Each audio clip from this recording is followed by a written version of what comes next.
Adobe Photoshop image adjustment po tayo. So, ito po yung in-open ko na po yung Adobe Photoshop. So, punta po tayo sa file, open, tapos pupunta po tayo dito sa exercises natin.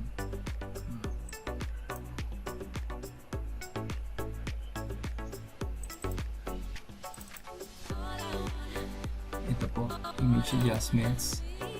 Tapos i-open po natin itong tatlong exercise file.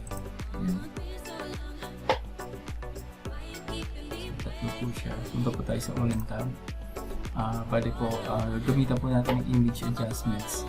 Itong mga bulaklak, mga petals po niya. Pwede po natin pag-iba-ibahin yung kulay niya.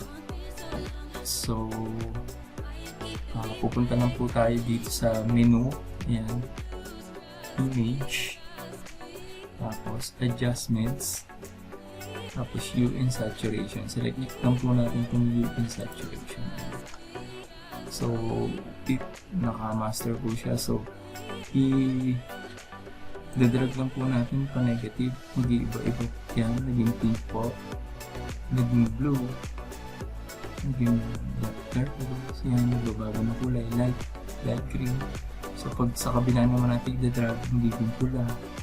Yan. Dilaw. Green. Yan. Tapos, balik ulit natin. Depende na po kung anong kulay. Gusto nyo sa saturation, medyo pwedeng i-adjust din natin ng negative. Yan. Parang black and white. Yan. Or more saturation, more colorful. Or pwede naman din natin i-lightness dito. Yan. Yung background naman po niya.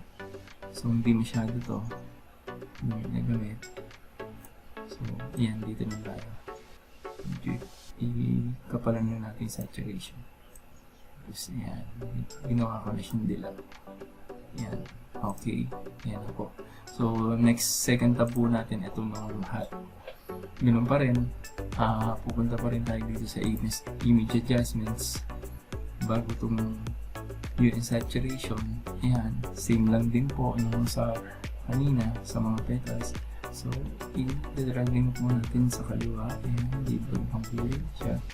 At sa kanan, ayan, dinadrag po natin. Iba-ibang kulay natin. Kulay siya. Red, tapos saturation. Or light, or black and white. So, yun na. Okay na po. Ayan. So, third tab naman po, itong sapatos naman, pwede natin ibahin yung kulay niya.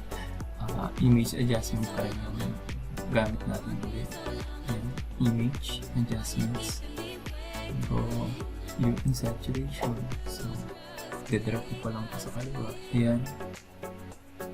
Nag-iwi mo yung kulay na light green, blue, pink, red, yellow.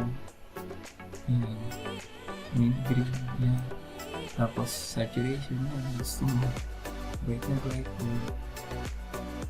Yan. Medyo maganda dito sa lowang saturation.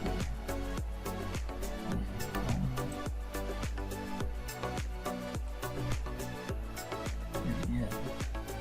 So, yan na po ang paggamit ng image adjustments sa isang image na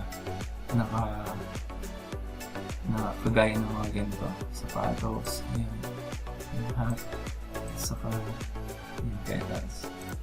So, thank you po. Please like and subscribe lang po para updated po ay dito sa weekly release po namin ng Adobe Photoshop. So, thank you po. Bye bye.